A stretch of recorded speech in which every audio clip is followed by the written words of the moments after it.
붉은 열매, 붉은 피, 엘살바도르. 재단 위에서 흐른 피. 목소리 있는 자는 목소리를 내라. 1980년 3월 24일 저녁 햇살이 프로비겐치아 병원 성당에 스테인드 글라스를 물들이던 순간 오스카 로메로 주교는 재단에서 성체를 높이 들어 올렸다. 이것은 너희를 위하여 내어주는 내 몸이다. 그때 총성이 터졌다. 그의 몸에서 흘러나온 피가 재단을 적셨다. 마치 그가 사랑한 커피색처럼 검붉은 피가. 그렇게 그는 자신이 전했던 말씀 그대로 되었다. 목소리 없는 자들의 목소리가 되어. 생전 그는 라디오 전파를 타고 온 나라에 외쳤다.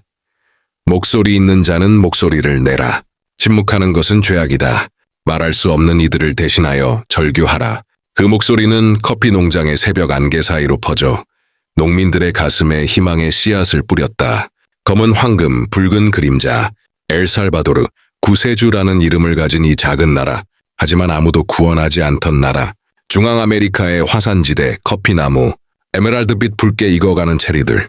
해발 1000m 위 구름이 닿는 곳에서 자라는 이 작은 열매들은 세상에서 가장 향기로운 커피이다. 부드러운 산미, 버번의 깊은 단맛, 파카마라의 진한 바디감. 이 모든 것이 화산재 토양과 안개 사이에서 천천히 익어갔다. 하지만 붉은 체리 안에는 또 다른 붉은 액체가 있었으니 그것은 바로 커피 농민들의 손들에서 흘러나온 피였다. 14개의 왕관과 땅 없는 백성들. 엘살바도르 땅은 14개의 보이지 않는 왕관으로 나뉘어 있었다. 14 가문이 이 작은 나라 농토의 60%를 소나귀에 쥐고 있었고 나머지 100만 명의 농민들은 송곳 꽂을 땅 한 평 없었다. 새벽 4시부터 해가 산 너머로 사라지는 시간까지 농민들은 가파른 산을 기어 올랐다. 맨발로, 때로는 아이를 등에 업고서 하루에 몇 콜론, 겨우 빵 한 조각 갑저치의 품삯을 위해서 지주들의 눈은 매처럼 날카로웠다. 조금이라도 느리게 일하거나 불만을 드러내거나 다른 농장으로 옮기려 하면 곧바로 해고되거나 폭력이 뒤따랐다.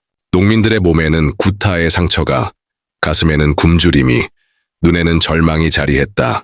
루틸리오 농민들 사이로 사라진 별, 루틸리오 그란데 신부님. 그의 이름은 위대함을 뜻했지만 그는 가장 작은 자들 사이에서 살았다. 아길라레스의 흙먼지 날리는 길 위에서, 농민들의 허름한 오두막 사이에서. 하느님은 여러분이 노예로 살기를 원하지 않으신다. 그의 목소리는 메마른 대지에 내리는 단비 같았다.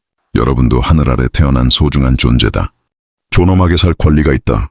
그는 농민들에게 그를 가르치고 협동조합을 만들었다. 서로의 손을 잡고 일어서는 법을 가르쳤다. 하지만 1977년 3월 12일 엘파이스날로 향하는 길에서 그는 총탄에 쓰러졌다. 붉은 석양을 닮은 피를 흘리며 그가 사랑하던 농민 2명과 함께 그날 밤 하늘에서 별 하나가 사라졌고 친구 오스카 로메로 신부의 가슴에는 돌이킬 수 없는 상처가 새겨졌다. 로메로 주교의 각성, 친구의 피에서 피어난 꽃, 루틸리오의 시신 앞에 무릎 꿇고 앉은 로메로. 그의 눈에서 흐르는 눈물이 친구의 차가운 이마에 떨어졌다. 그 순간 그는 깨달았다. 자신이 지금까지 살아온 안전한 성당 벽 너머에 진짜 현실이 있다는 것을. 보수적이던 주교는 그날 밤 죽었다.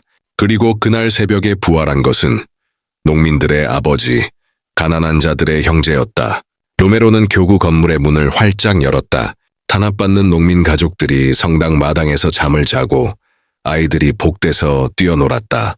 일요일마다 그의 목소리가 라디오를 타고 온 나라로 퍼져나갔다. 오늘 산타아나 커피 농장에서 농민 3명이 최저임금도 못 받고 해고당했습니다.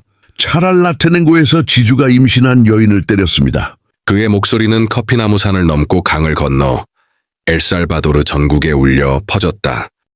커피 향기와 눈물의 연대. 로메로와 커피 농민들 사이에 흐르는 것은 동정이 아니었다. 그것은 피를 나눈 형제의 사랑이었다. 수확철이 되면 그는 직접 농장을 찾아갔다.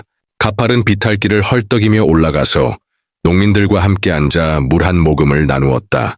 여러분의 가난은 하느님의 뜻이 아닙니다. 그의 말은 커피나무 그늘 아래서 바람에 실려 퍼져나갔다. 이것은 죄악의 구조 때문입니다. 여러분은 구걸하는 존재가 아니라 정의를 요구할 권리가 있는 주인입니다.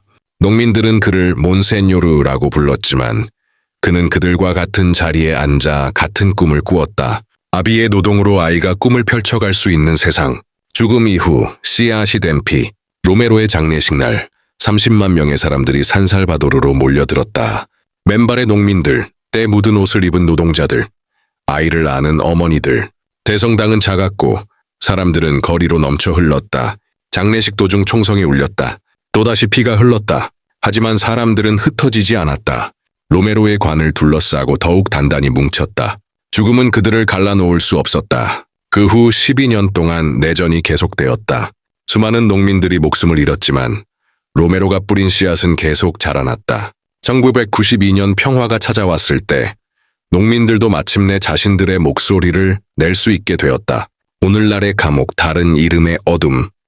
2024년 현재 엘살바도르는 다시 거대한 감옥이 되었다.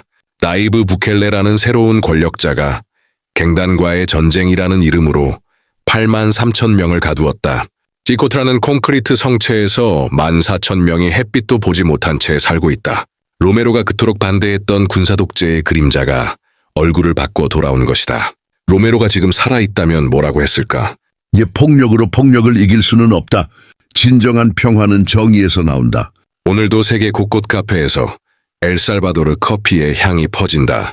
부드러운 산미와 깊은 단맛이 사람들의 하루를 깨운다. 하지만 그 한 모금 속에는 로메로의 기도와 꿈이 녹아있다. 목소리 있는 자는 목소리를 내라.